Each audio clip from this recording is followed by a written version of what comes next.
Tutorial है।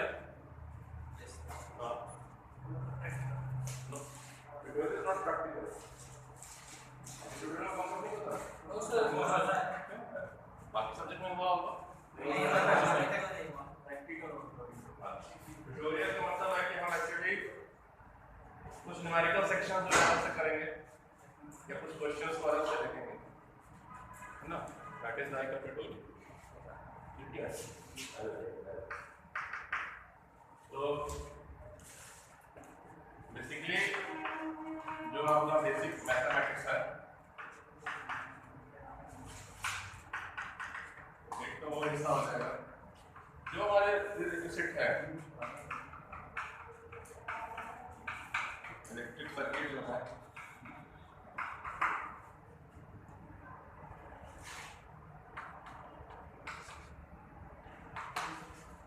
Circuits and systems. सो अब circuit जो है वो दो तरह के हैं, DC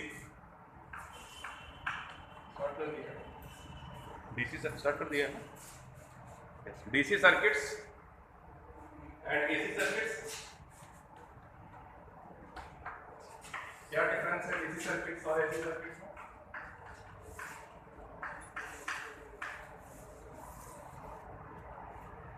What is DC circuit?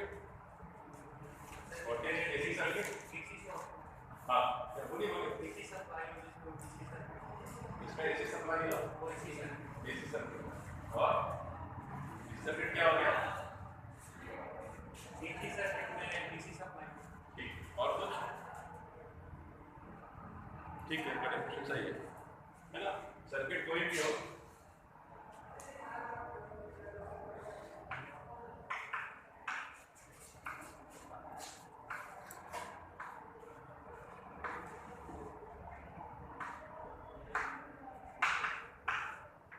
if it is being fed by DC supply depending on energy source, so सारे चीज DC होंगे, it is a DC circuit. If it is fed by AC supply, so it is a AC circuit. ठीक, DC circuit में क्या behaviour रहेगा inductor का और capacitor का?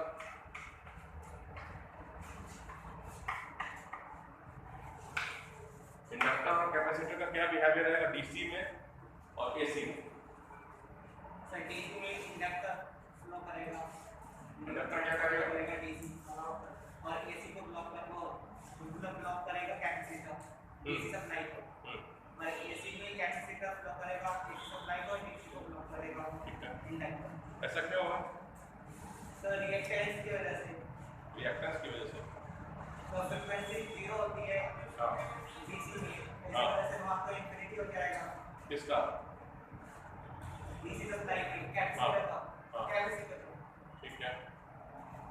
और इंडक्टर का क्या हाल होगा? सर इंडक्टर का 0 होगा, फिर क्या होगा? तो वो करंट मतलब उसके लिए कोई वही नहीं होगा, अपोजिशन, तो वो इजीली फ्लो कर पाएगा करंट का।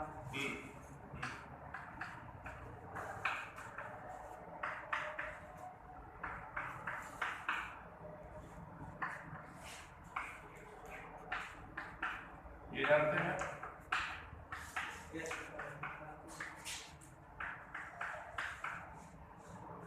अब बताइए डीसी सर्किट में आर, एल और सी कैसे बिहेव करेगा और एसी में कैसे बिहेव करेगा?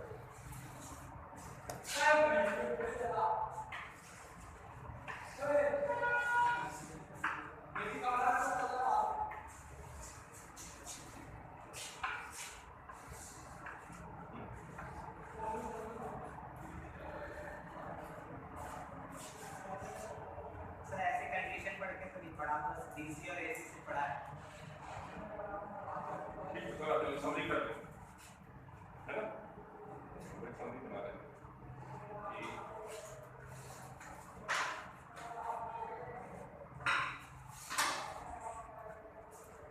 आप जो भी पढ़ रहे हैं वो पढ़ रहे हैं स्टेडी स्टेट कंडीशन, बिना कहे बिना बताए आपको स्टेडी स्टेट कंडीशन पढ़ाया जा रहा है। आपको क्या पढ़ाया जाता है?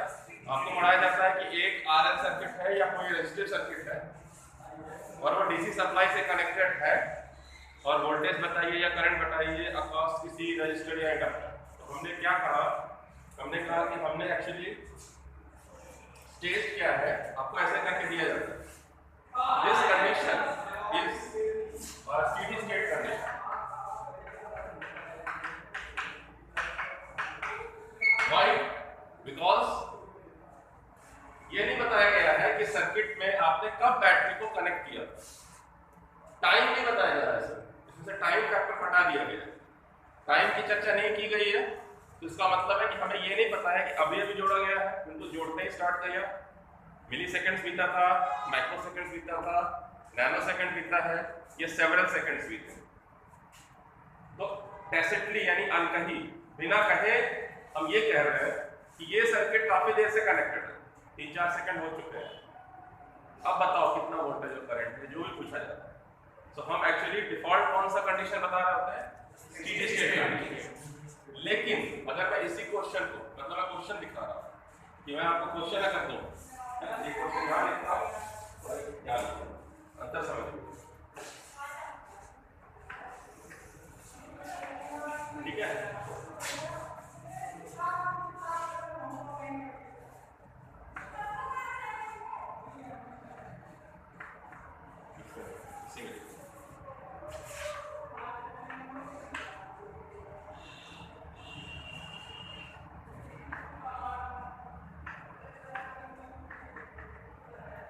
मैंने कहा कि इन अ गिवन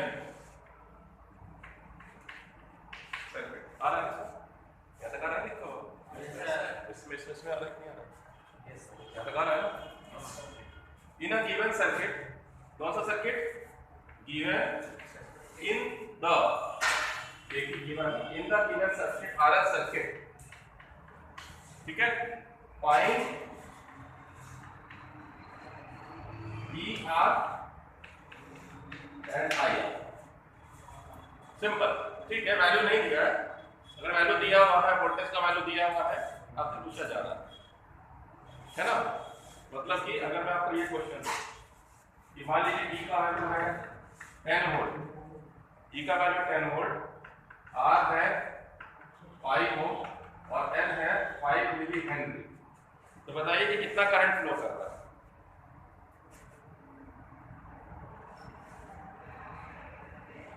कितना करंट फ्लो कर रहा है, तो बता सकते हैं, ट्राई ट्राई,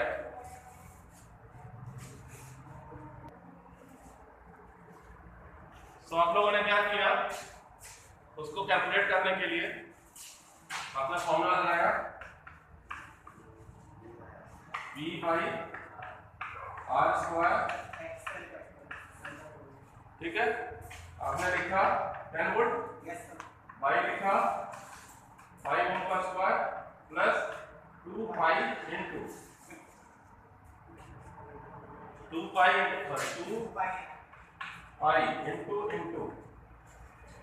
पाई डैश इंटू L है मिली हेनरी, 5 इंटू 10 माइनस 3 क्या होगा, तो 2 पाई इंटू F की जगह क्या रखा आपने, 50, कौन सी सप्लाई है ये, कितना हर्ट्ज होगा, 0, कितना आएगा वैल्यू आंसर का,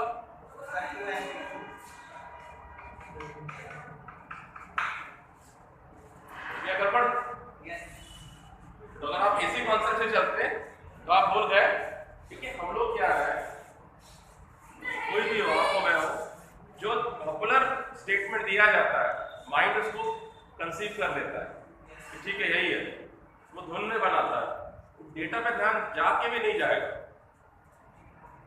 डेटा पे ध्यान जाके भी नहीं जाएगा, तो आप इसका हाँ x 2 पाई fh होता है, क्योंकि कॉन्स्टेंटली आप बनाते हैं f 50 हर्ट्ज है, तो आपने ध्यान नहीं दिया कि ये बैटरी सोर्स लगा हुआ है डीसी वोल्टेज, ठीक है। सो ये कंडीशन में L क्या एक्ट कर रहा है, एज अ शॉर्ट सर्किट, तो स्टेडी स्टेट कंडीशन में, यस स्टेडी स्टेट कंडीशन में डीसी सर्किट में L कैसे एक्ट करता है, एज अ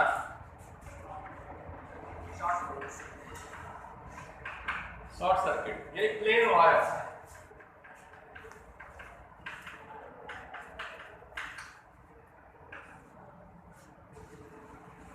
प्लेन वायर ध्यान रहेगा। स्टेडी स्टेट कंडीशन में it act as a plain wire. Capacitor will act as a open circuit.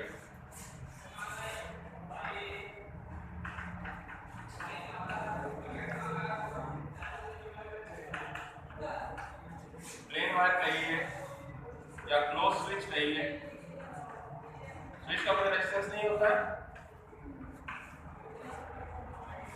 Steady state condition में, इसलिए आप कोई भी आरएलसी सर्किट डीसी एनालिसिस में नहीं पढ़ते हो, आप सिर्फ आर सर्किट पढ़ते हो। और अगर किसी ने एल लगा दिया या कैपेसिटर लगा दिया तो आपको क्या करना है समझ में नहीं आ रहा।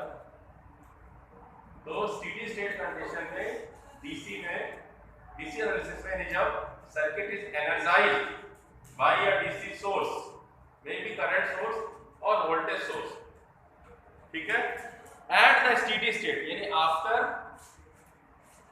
passing of a long time. What is a long time? These are ring, है ना, long time, few seconds. System जब स्टेडी स्टेट गेन कर ले, एक आरसी सर्किट में कैपेसिटर को आप चार्ज करते हो तो 4, 5, 10 मिली सेकेंड्स में वो फुल्ली चार्ज हो जाएगा। उसके बाद वहां से लेके इंफिनिटी तक जो है लॉन्ग टाइम, उसके पहले सब ट्रांजिएंट कंडीशन यानी बदल रहा है।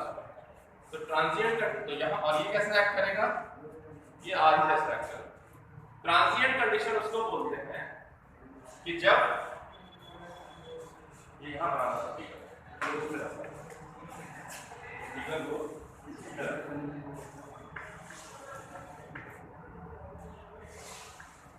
ये था आर का है, ठीक है, 5 मिली हेनरी 10 वोल्ट।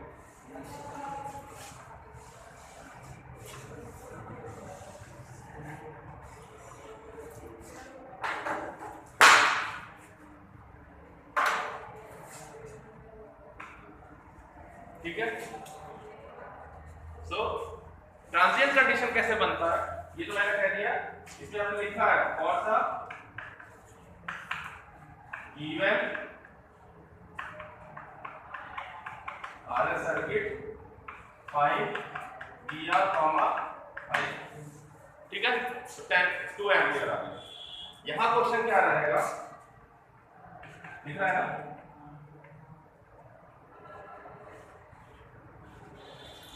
यहां क्वेश्चन रहेगा 5 ohm, a circuit is being closed at time t equal to 0। Stopwatch मैंने ऑन किया, पुश बटन दबाया, टिक टिक टिक टिक शुरू हुआ और मैंने सर्किट को पैनल में देखना शुरू किया। Means I am taking care of time. मैं यहां पे एक क्लॉक लगा के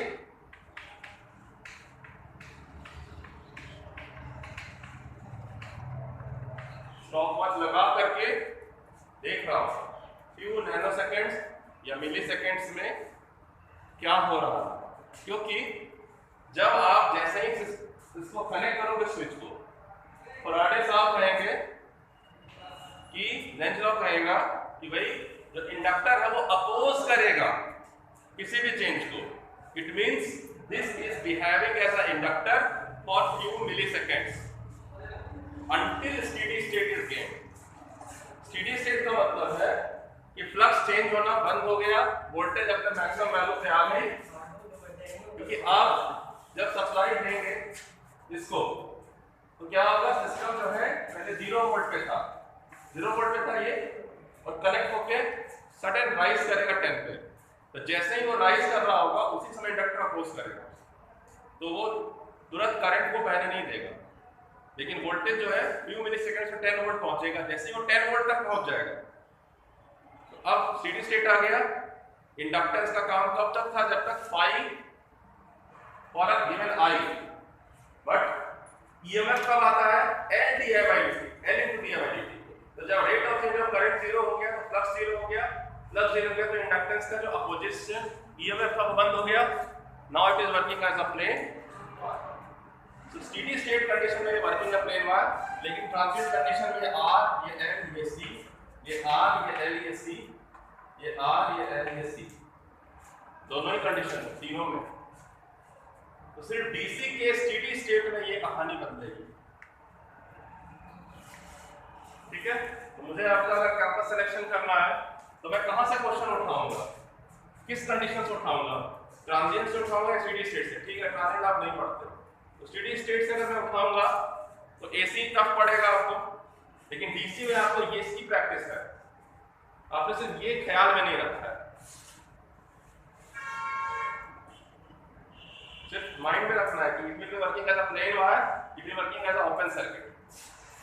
तो अगर मैं इसी क्वेश्चन में आप कैपेसिटर लगा दूं, इंडक्टर को छोड़ के कैपेसिटर लगा दूं और आप सोचो कि कितना करंट फ्लो करेगा या कर रहा है, तो क्या आंसर होगा?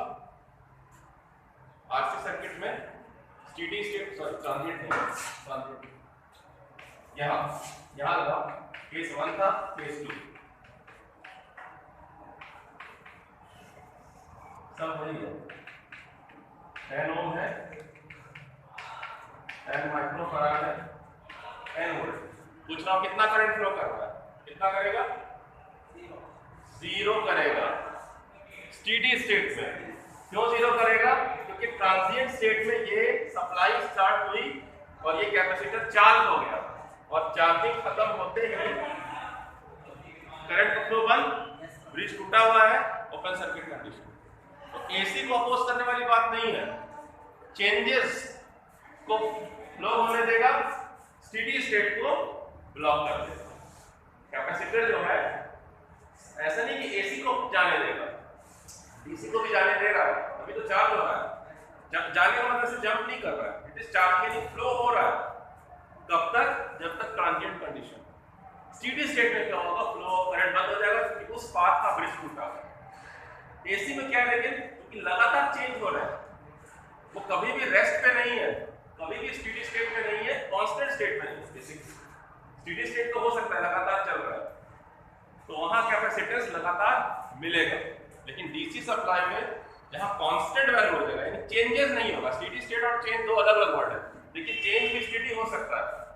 ठीक है, साइकिल चल रही है और कांस्टेंट स्पीड आप बोलेंगे स्टेडी स्टेट में है, कोई कम या ज्यादा नहीं हो रहा, तो एसी का भी जो चल रहा है जब, तो कहते हैं स्टेडी स्टेट है। बट एक्चुअली अगर ट्रांजिएंट और स्टेडी कंडीशन की बात करें तो इसका मतलब है no changes in the voltage of current. जब नो चेंजेस होगा then it will be working as a short circuit, it will working as a open circuit. लेकिन डीसी कंडीशन में अगर चेंजेस अभी है, स्टेडी स्टेट तक नहीं पहुंचा है, तो it will work as a capacitor, it will work as a inductor. तो उसके लिए आप जो इक्वेशन लिखेंगे, अगर इसमें लिखेंगे तो आपको ये लिखना पड़ेगा, यहाँ पे मैं यहाँ लिख के दिखा रहा हूँ कि 10 minus R I as a function of time minus L D I as a function of time D T. अगर आप देखते हैं इसमें कोई फेजर डायग्राम यूज नहीं किया गया, वही लिखते हैं ना आर सर्किट में, लेकिन आप सोचते नहीं है ऐसा, क्योंकि आपको आर पे ध्यान रखता है, उसमें बैटरी खुल जाती है, वहां भी डीसी सप्लाई है, लेकिन जब स्विच को कनेक्ट किया और t बराबर 0 तो पूछा कि क्या लिखा हुआ है, तो t बराबर 0 पे इक्वेशन ये लिखा है ना, t बराबर 0 से लेकर के t बराबर 0 प्लस तक, 0 प्लस मतलब थोड़ा और आगे तक चलेगा, सब फ्यू मिली सेकेंड। लेकिन यहाँ क्या है, इंफिनिटी, इंफिनिटी का मतलब है सम सेकंड्स, है ना। इंफिनिटी का मतलब ये नहीं है कि 20 साल के बाद देखेंगे सर्किट में कितना करंट फ्लो कर रहा है, दोनों मर गए, बैटरी भी मर गया, रेजिस्टेंस में खुल गया, है ना। What is infinity? एक सिटी जो वहां तक जा रहा है इंफिनिटी हो सकता है 10 टाइम्स या 10 टाइम्स से ज्यादा है तो इंफिनिटी बोल देंगे। फैक्टर ऑफ 10 देखिएगा तो कितना change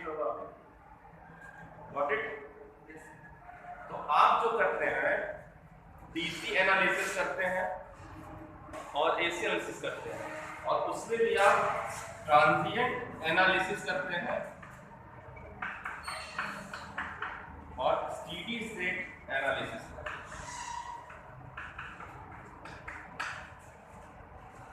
transient analysis and steady state analysis.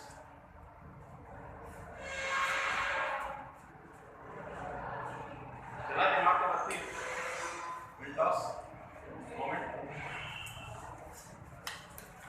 समझ में आया? नहीं समझ में आया? आया समझ में? कुछ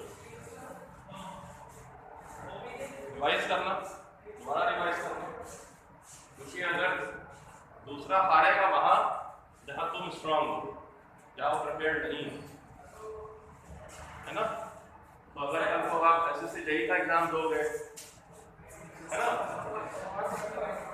तो आप एक्सपेक्ट करो थोड़ा सा वो क्वेश्चंस जो आपकी किताब अभी नहीं शुरू कर रही है। ऐसा नहीं कि किसी किताब में नहीं है, लेकिन आपकी बुक एवरेजली इसको हमको नहीं टच कर रहे, तो अगर हम वहां तक टच करेंगे तो हम पीछे तो कोई भी सवाल बना सकते हैं। हम ये गलती नहीं करेंगे कि एफ बराबर हम 50 हर्ट्ज दे दें, है ना? हमने स्टेप सही लगाया, लेकिन हम क्योंकि हमेशा लगातार एसी सप्लाई में जब भी हम एक्सेल यूज करते हैं, एक्सी का फॉर्मूला यूज करते हैं, तो F50 रखते हैं, तो गलती वही करेगा जो कुछ लिख रहा है, बना रहा है, बना ही नहीं रहा, वो F नहीं सोचेगा। लेकिन हमें वहीं पे पॉज लेना है कि 50 हर्ट्ज की सप्लाई तो इंडिया में है एसी, अगर यूएसए में क्या किया तो 60 हर्ट्ज है, और अगर डीसी सप्लाई है तो फिर 0 हर्ट्ज है। क्योंकि हमारे क्वेश्चंस में फ्रीक्वेंसी बार-बार नहीं बताई जाती, क्योंकि कैसेटली फिक्स है कि भाई 50 हर्ट्ज है, तो हमारा माइंड जो है उसको पिक नहीं करता है, सीधा फीड कर देता है। लेकिन अगर हम क्वेश्चंस बनाएं जिसमें हर बार फ्रीक्वेंसी लिखते हैं और हर बार फ्रीक्वेंसी चेंज कर दें, तो माइंड एक्टिवेट हो जाएगा कि अच्छा फ्रीक्वेंसी का भी केयर लेना है, we have to take care of every parameter in the numerical. अगर नहीं लिखा है तो हमें डिराइव करना है, डिराइव मतलब कि उसमें से इन्फर करना है कि अच्छा कौन सा वैल्यू है, ठीक है? तर्जुमा के वक्त है ना, तो नहीं गया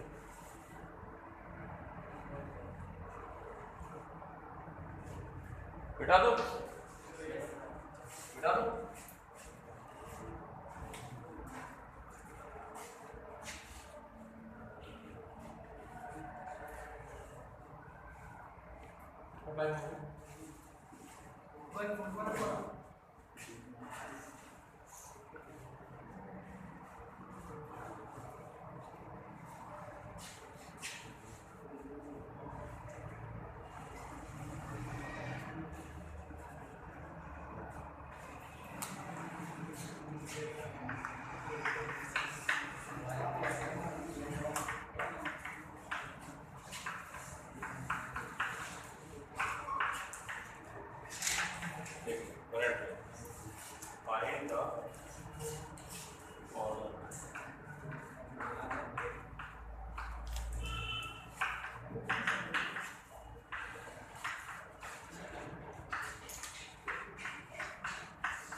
R2 जो R2 में करंट फ्लो करे,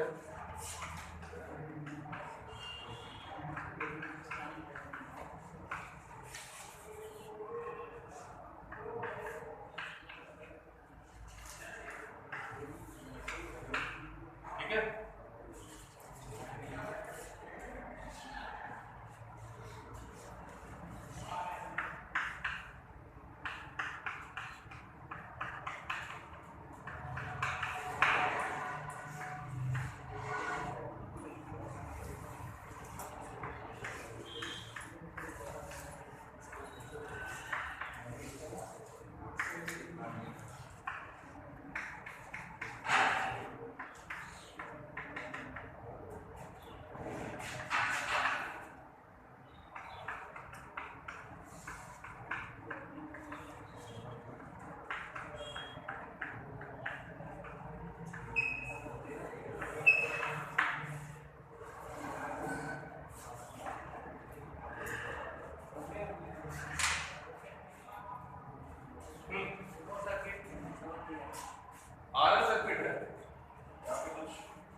C बराबर 0 पर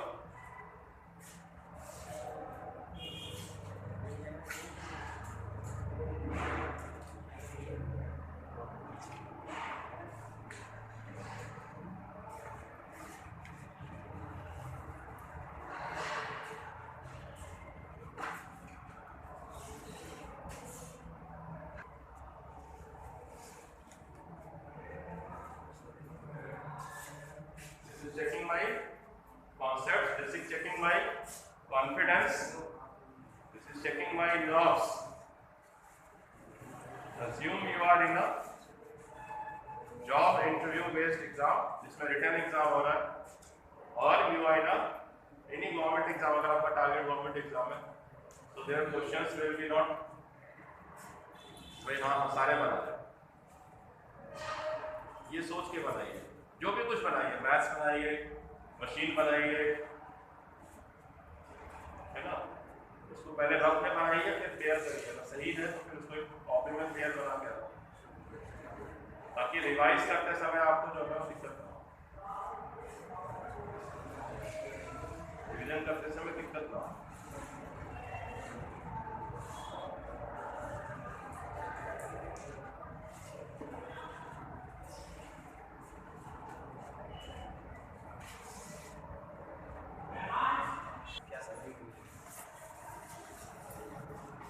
देखो डीसी तो जो नई जिनसे बन गया ठीक है, नहीं बना तो ये क्या है कि करंट जो होगा मतलब तो सीरीज सर्किट है तो करंट इज सेम, एक सीरीज सर्किट में करंट सेम होता है। सो आई अगर मैंने करंट माना तो आई हो गया ई आई R1 प्लस R2, पहला चीज निकाल लिया। तो इसका मतलब है कि आई R1 भी यही है और आई R2 भी, तो ये आई R1 निकल गया आई R2। नाउ V R1 का मतलब है अक्रॉस आई टू R1, तो आई हमारा ये हो गया R1 E by R1 plus R2, जिसको आप बोलते हैं वोल्टेज डिवाइडर फॉर्मूला और वोल्टेज डिवाइडर फॉर्मूला। तो फॉर्मूला वर्ड जो है ना वो फायदेमंद भी है और आपके लिए नुकसानदेह भी है, इसलिए क्योंकि आप हर चीज को देखोगे in terms of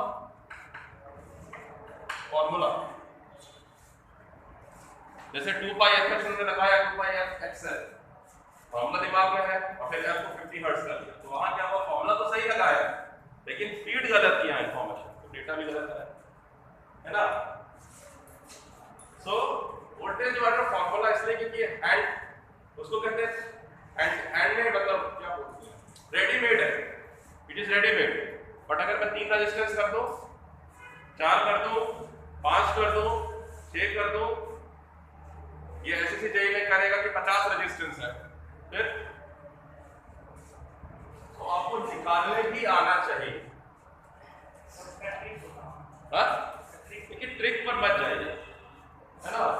coaching institute आपको ट्रिक बोल के सिखाएगा, that is a concept. When you will, हाँ आप क्या करोगे, इस क्वेश्चन को एंटिसिपेट करोगे, क्वेश्चन को सॉल्व करोगे and then you will find some rhythm कि मैं सिर्फ इस वैल्यू को चेंज करूं तो फॉर्मूला वही बन जाएगा। क्योंकि मुझे पैटर्न है, जैसे आप अरिथमेटिक ज्योमेट्रिक सीरीज पढ़ते हो तो आप क्या करते हो, किसी भी n टर्म का इक्वेशन लिख सकते हो, लेकिन शुरू में थोड़ी लिखते हो, शुरू में तो आप पैटर्न फाइंड आउट करते हो। तो trick is nothing but more time spend on variation of the question. तो आपको पता चल जाएगा अच्छा this is the trick, this is not a trick, it is a final observation कि ओके ये चेंज हो रहा है क्योंकि मैं एक खास पैटर्न में चीजों को बदल रहा हूं, है ना। सो ये तो हो गया आपका सिंपल। अब यहां जिन्होंने सोचा उन्होंने क्या सोचा कि भाई ठीक है, जैसे मैंने वहां निकाला था वैसे यहां भी कर दिया। पहली बात तो ये कि this is ohm and this is Henry, तो ये रेजिस्टेंस नहीं है, ये इंडक्टेंस है। तो अगर मैंने ऐसा कुछ भी इस्तेमाल किया तो मैं ये कहना चाह रहा हूं कि current in a series circuit is equal to voltage divided by value of resistance plus inductance plus capacitance, नहीं वोल्टेज बाय रेजिस्टेंस है या कंपोनेंट विच ऑफर रेजिस्टेंस। तो कुछ इक्विवेलेंट टर्म में लाना पड़ेगा क्योंकि इंडक्टर जो है वो रेजिस्टर तो है नहीं, बट इसमें ऑफर सम रेजिस्टेंस, जिसको रिएक्टिव इंडक्टेंस बोलेंगे, इंपेडेंस बोलेंगे, रिएक्टेंस बोलेंगे, रिएक्टिव रिएक्टेंस बोलेंगे। तो तब होगा जब एसी सप्लाई होगा। अभी तो एसी सप्लाई है नहीं, तो अभी मैं आप जो यूज कर रहे हो वो आप फेजर क्वांटिटी यूज कर रहे हो।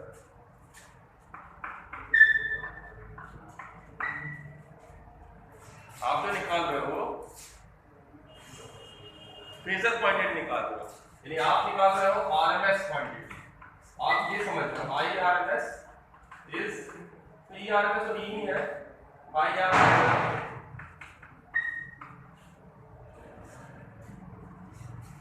है ना।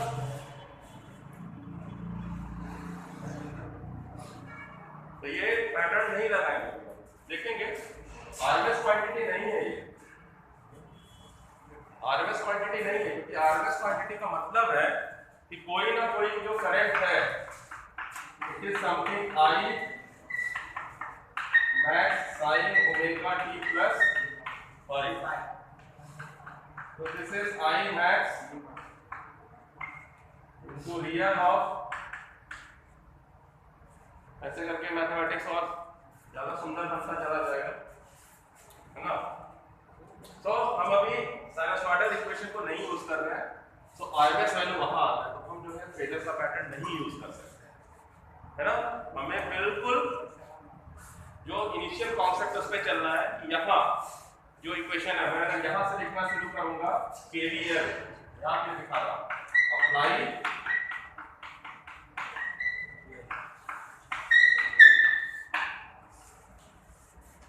केवीएल, क्या कहता है केवीएल? केवीएल क्या कहता है? देखिए ये चीजें आनी पड़ेगी, अगर अभी आप केवीएल पे नहीं है तो हम ऊपर पढ़ेंगे विदाउट लैडर, है ना। बिना सीढ़ी के हम चढ़ रहे हैं, चढ़ ही नहीं सकते मेरी बात। चलो मैंने आपको ऊपर बैठा भी दिया था, किरचॉफ्स वोल्टेज लॉ क्या कहता है?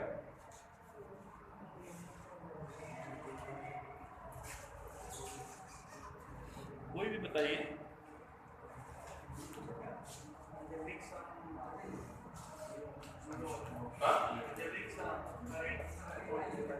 Please revise electrical circuit. देखिए मैकेनिकल इंजीनियर, अगर आपके फ्रेंड ने बगल के क्लासरूम में मैकेनिकल इंजीनियरिंग पढ़ रहा है, या दो भाई हैं या दो दोस्त हैं, तो वो न्यूटन लॉ जानता रहेगा तभी मैकेनिकल इंजीनियरिंग को कुछ सीख सकेगा, ठीक है। या किसी दूसरे पॉलिटेक्निक में ऐसी ही क्लास चल रही होगी, और ऐसे कितने पॉलिटेक्निक होंगे? 1000, 1000 होंगे।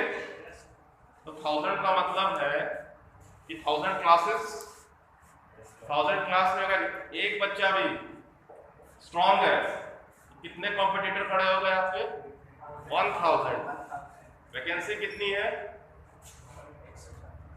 104 हो या 110 हो या 50 हो या 60 हो। आप कहाँ हैं? क्या आपको बुलाने की जरूरत है कि आओ कंपटीशन में? आप फॉर्म भरते हैं, आप एग्जाम देते हैं, सब कुछ ठीक है, but first check yourself, where are you. अगर अपने बैच में आप एक पोजीशन पे नहीं है, मैं ये नहीं कह रहा हूँ कि एक ही बच्चा स्ट्रांगली बना है, वी फील कि एवरीबॉडी शुड बी हियर, तो उस 1000 में से 30 यहीं से हो जाए, 60 यहीं से हो जाए, तो आपके हाथ में है। बट आप सोचिए कि 1000 अगर कॉलेज है और 1000 इलेक्ट्रिकल का बैच है 4th सेमेस्टर का, तो 1000 में से एक बच्चा भी सीरियस है तो आपके पास 1000 कॉम्पिटिशन, और अगर कहीं 2 सीरियस हो गए तो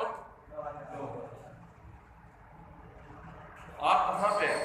इसलिए कह रहा हूँ कि क्वेश्चन पे नहीं कह रहे चलो सर ने बता दिया ट्यूटोरियल है, बड़ा बोरिंग है, खाना खाने के बाद 1 बजे पढ़ने का मन नहीं है, होने की क्लास है ना, सब कुछ ठीक है आपके विचार, लेकिन ये क्वेश्चन अगर किसी एग्जाम का क्वेश्चन है, किसी जॉब का क्वेश्चन है, क्योंकि अभी तो नहीं बन पा रहा है हमसे, और नहीं बन पा रहा है इसका मतलब ये हल्का होने के बावजूद सिग्निफिकेंट है, इम्पोर्टेंट। तो हमें अपना मार्क करना होगा कि हम कहाँ पर हैं, और फीडबैक लगाना पड़ेगा कि हमें कहाँ जाना है, उसके लिए हमें कितना एनर्जी फीड करना होगा अपने आप, क्योंकि 1 साल और बचेगा, उसके बाद आप भी अगर प्लेस हो गए तो ठीक है, नहीं प्लेस हो तो एक कतार खड़ी है, भीड़, उसमें लोग शामिल हो रहे हैं हर साल, बहुत बड़ा क्राउड खड़ा है, आप उसके बाद बहुत मेहनत भी करेंगे तो आप लोकेट नहीं होंगे, लोकेट करेंगे तो चूज एंड ट्रिक की बात है। तो एकदम सीरियस रहिए, जब काम कर रहे हैं तो उसके बाद रिलैक्स होइए, रिफ्रेश करिए अपना, ठीक है। सो यहाँ पे हम टाइम डोमेन का इक्वेशन लिखेंगे। हमें पता है कि एक ट्रांजिएंट कंडीशन में आर के जैसा है, एल के जैसा है, इक्वेशंस क्या होते हैं। तो किसी भी टाइम बाउंड सिस्टम में अगर डीसी सिस्टम है तो यानी टी का जरूरत नहीं है, टी का इंडिपेंडेंट है, और किसी अगर टाइम वेरिएंट सिस्टम है तो अगर मैं कहूँ यहाँ ये करंट रजिस्टर है तो आर मैं लिखता हूँ E equal to I R, लेकिन अगर कोई सिस्टम जिसमें टाइम वैरी कर रहा है मैं लिखूंगा V T is equal to R I as a function of time. वैसे ही इंडक्टर आप लिख रहे हैं ई, यहां से प्लेन हो जाएगा, यहाँ E T is equal to D L L D I by D T. Sine में कंसीडर कर रहा हूँ रिवर्स होगा, नेचुरल लगा रहा हूँ, माइनस नहीं लिख रहा। और वैसे ही कैपेसिटर का आपने इक्वेशन लिखा होगा, क्या लिखा होगा, BC is equal to 1 by C integration IT dt। ये तीन ध्यान रखना पड़ेगा, ऊपर लिख देता हूं टाइम डोमेन के लिए।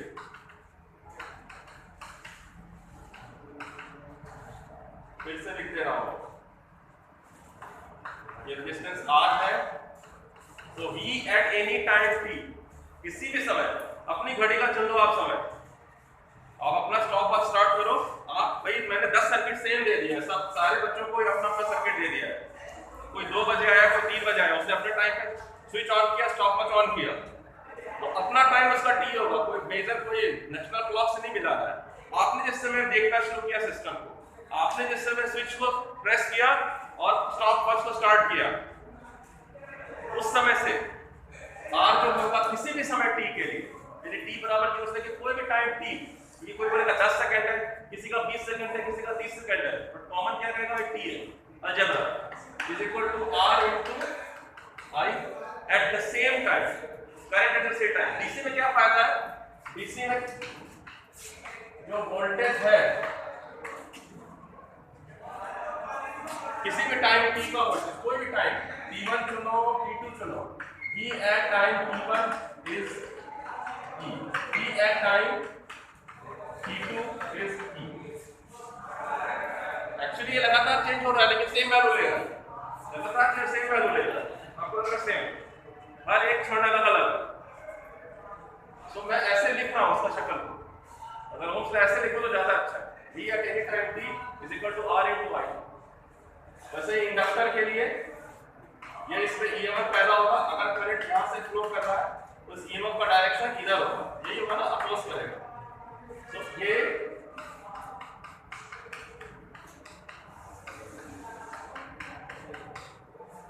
ठीक है।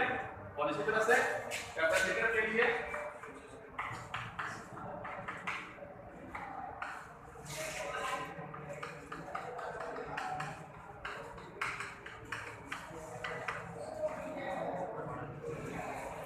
कोशिश करिएगा इसको बनाने की।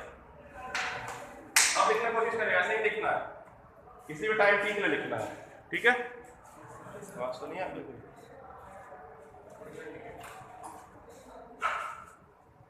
ठीक है।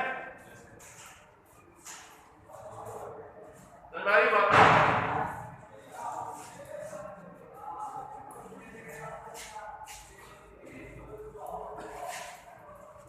हमेशा लागू है, वो इक्वेशन हमेशा लागू है, चाहे डीसी हो चाहे एसी हो, क्योंकि आप कहेंगे भाई डीसी है, D I by D T 0 है, तो आपको ईएमएफ 0 है, डी 0 है, या तो कहोगे भाई आईटी का इंटीग्रेशन टाइम 0 है, ओपन सर्किट हो गया, ठीक है।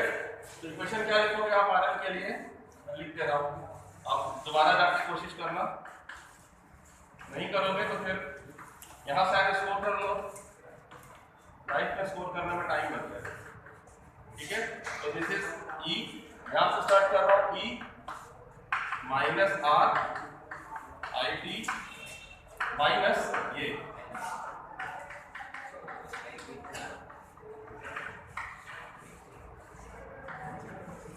इसको आप ऐसे देखते हो,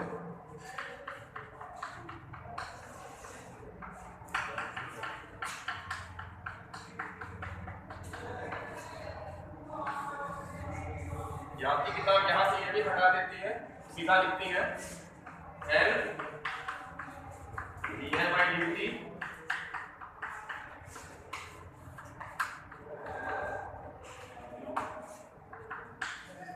इन I का फंक्शन ऑफ t। तो यहाँ से आप I निकाल सकते हो एक्सप्रेशन, और वहां से फिर आप आगे जगह फीड कर सकते हो। ठीक है।